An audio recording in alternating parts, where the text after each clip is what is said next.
ये कैसा dark of reality जो कि ये दो पैटर्न बताता है कि अमीर कैसे अमीर बनते जाता है और गरीब कैसे गरीब ही रह जाता है।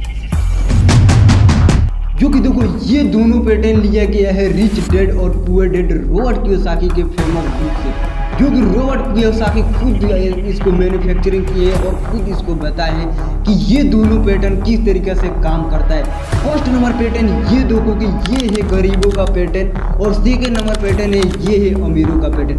अब इसमें से तुमको दोनों को डिफरेंट समझना है और अपने लाइफ में इसको एग्ज्यूम करना है किस तरीके से तुम भी अमीर बन सकते हो। ये पैटर्न को समझने के बाद रॉबर्ट कियोसाकी के मुताबिक ये एक पैटर्न तुम्हारे 50 पन्ना के स्टोरी के बराबर होता है।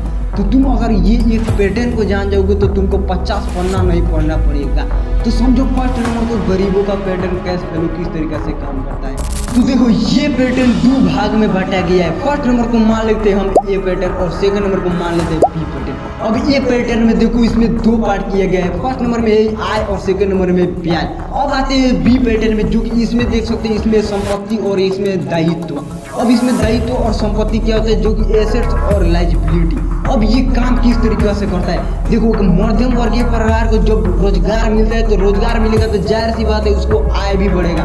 जब आय बढ़ेगा तो वो अपने पैसे को संपत्ति वाले कॉलम में ना डालकर सीधे आ जाते हैं दायित्व कॉलम में, और जब दायित्व वाले कॉलम में आते हैं तो वो दायित्व ले लेते हैं, और जब दायित्व लेते हैं तो सीधे चला जाता है ब्याज में, और ब्याज से आपका पैसा बाहर निकल जाता है। यानी कि मध्यम परिवार में ये होता है कि जैसे जैसे आमदनी बढ़ता है वैसे वैसे खर्चा भी बढ़ने लगता है, और ठीक वैसे ही पैटर्न बनता है। लेकिन अमीरों में कुछ अलग तरीके से एरो चलता है, क्योंकि वो अपने माइंड के हिसाब से एरो चलाते हैं और वो अपने संपत्ति वाले कॉलम को बढ़ाते हैं, न कि दायित्व वाले कॉलम को। अब ये दायित्व और संपत्ति में डिफरेंस क्या है, जो कि ये भी तुमको समझना बहुत इम्पोर्टेंट है। तो अब ये हो गया तुम्हारा पैटर्न।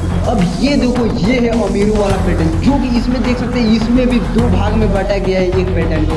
अब इसमें देखो इसको भी मान लेते हैं ए पैटर्न और नीचे वाले को मान लेते हैं बी पैटर्न। अब इसमें देखो इसमें दो पार्ट बांटा गया, जो कि एक में है ब्याज आय और दूसरा में है ब्याज, और फिर नीचे बी पैटर्न में आते हैं उसमें है संपत्ति और सेकंड वाले में है दायित्व। अब इसमें देखो कि अमीरों वाला का क्या होता है, जब उसका आय आता है उसका रोजगार आते हैं तो वो अपने पैसे को दायित्व में ना डालकर सीधे आ जाता है संपत्ति वाले कॉलम में, जिससे उसका संपत्ति वाला कॉलम कंटिन्यू बढ़ता रहता है और वो अपने कॉलम को नींव को बढ़िया रखता है, मजबूत रखता है, जिससे वो अमीर के अमीर बनता रहता है और वो अपने खर्चे पर कंट्रोल रखता है।